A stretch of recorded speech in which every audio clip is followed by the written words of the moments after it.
me very uncomfortable. Him being in a classroom by himself with his teacher, no other person there, it would have been her word against his, which is how it usually ends up in these cases. The reality is he would have no voice. Then the fact that there were two behavior staff that were females. So my son, big, young, strong guy, but at the same time, yes, he has behavior challenges. So you place two females with him? That doesn't even sound right. The fourth concern was the fact that this curriculum was just jacked up. The schedule was just not appropriate for a 21-year-old with a transition plan. But oh, he didn't have a transition plan. So maybe that's why it looked like that. According to the federal law for IDEA, students at his age are required to have a transitional plan that is adequate. Whatever that was not adequate. The answer I received was, well, as per the way his IEP is written, he is getting the services that he is required to receive. So that made me go back to look at his IEP. The IEP was completed in August, but there was nothing major that was changed on that IEP to warrant him receiving services any less than what he had received before. Or at least I didn't think that was the case until we get to concern number 5. After reviewing the IEP in further detail, it appears that the IEP was amended without my parental knowledge or consent. Now, social interaction, social skills, all of that was a part of his IEP. That section of his IEP was completely amended. So basically, he didn't have any social interaction on his IEP. Therefore, it wasn't being provided. So that gives you the right to seclude him and isolate him because the IEP was amended without my knowledge or consent.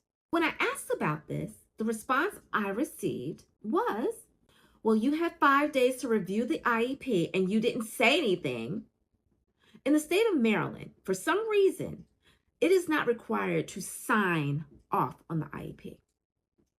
Due to the circumstances that I was under with my son being home, I had challenges I was dealing with. Then we haven't even talked about my daughter yet and the fact that there were challenges going on with both of them together.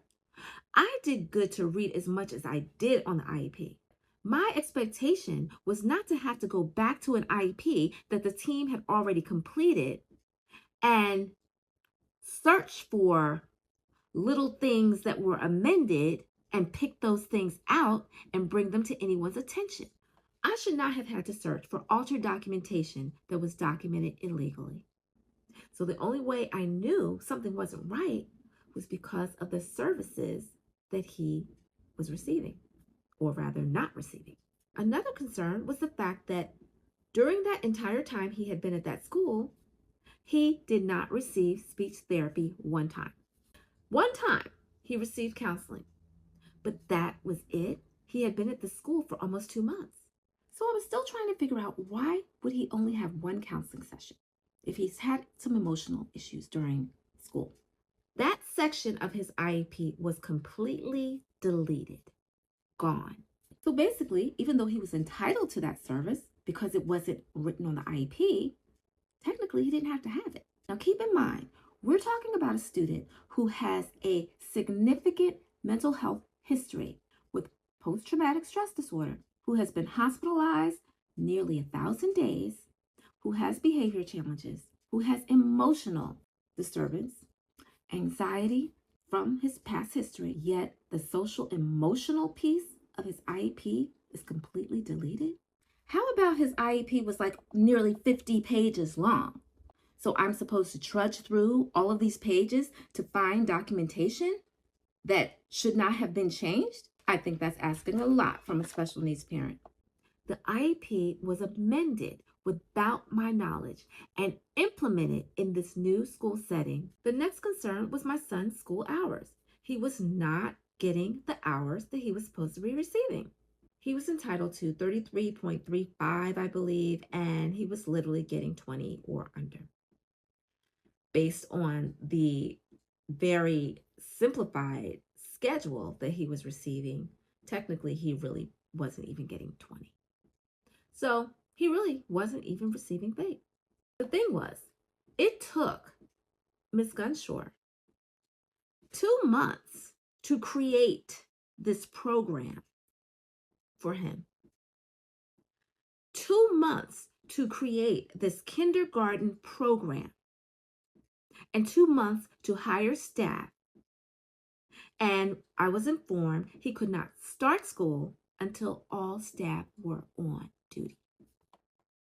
He started with one staff on duty and started in a program that was totally inappropriate for him. And she told me that his needs were not being met in the meeting. She made it very clear in this recorded meeting, because I record all of my IEP meetings, they know that. And she informed me that she was aware that his needs were not being met, but he could just get compensatory services.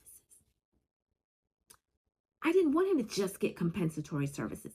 I wanted him to get his IEP goals met at school with his peers so that he could be in the setting. I didn't want to have to wait until after he graduates and then go out and search for places for him to get social skills and all of that. No, that's not how it's done.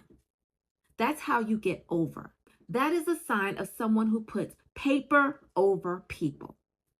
It's paper over people. It's all about just getting the documentation right and then let the parent figure the other part out later because he's about to graduate. The next concern, which was, I would have to say, the most concerning out of all of these things, the most concerning, even more concerning than the amended IEP, false documentation. This was major. During this entire time that my son was at school, he had 2 behavior incidents.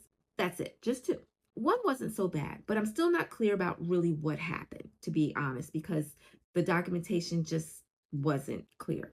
The second incident was really disturbing. The bulk of this all starts when documentation was being sent home at the end of the day.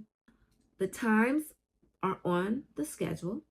I'm looking at the documentation, and every day it's saying 9 o'clock, he's doing this. 9:10, he's doing this. 9:30, he's doing this. The thing is, his bus picked him up at 9 o'clock. It took about 15 minutes or so, depending on traffic, to get to the school, maybe even 20 minutes. So if it's documented that at 9 o'clock he was in class doing his check-in, but he was on his bus, how is it that you can be in 2 places at one time? I addressed this to Howard County. I was like, look, this is what the documentation is showing, and I'm not understanding it because one of the behavior incidents that occurred, it was documented at 9 o'clock he was at school, and at 9:10 he was in the midst of a behavior crisis. But at 9:10 he still wasn't at school. I didn't understand that. How is that? I'm not even sure if the rest of the day was correct. Behaviors are a determining factor for many of the decisions that are made for this student, and it's documented that he's in the midst of a behavior crisis when he's not even at school. This is really disturbing. To document a behavior report falsely with inaccurate times for a student who has a history of behavior, that is the most cruel thing that a person could do to a special education student.